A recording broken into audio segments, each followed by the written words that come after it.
El setmanari patrocina Redacció Berga.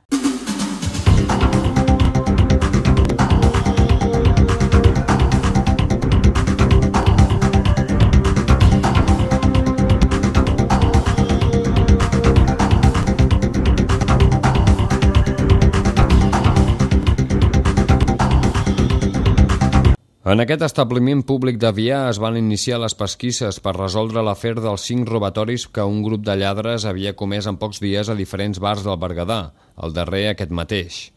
Han estat 3 les persones detingudes per la seva implicació en els fets.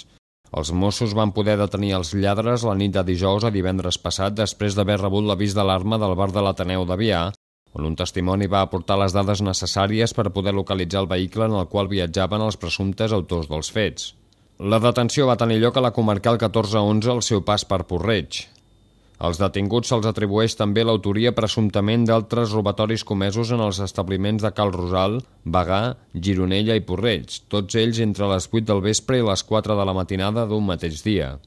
Els 3 detinguts, que ja han passat a disposició judicial, són veïns de Manresa i tenen entre 30 i 32 anys.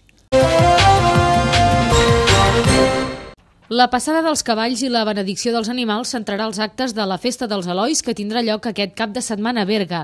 Aquest dissabte passat, durant la presentació del premi del cartell guanyador de la festa d'enguany, les autoritats van revelar que el canvi de la pell del tabal dels Elois ha deixat al descobert una inscripció que podria determinar qui i quan va fer el tabal.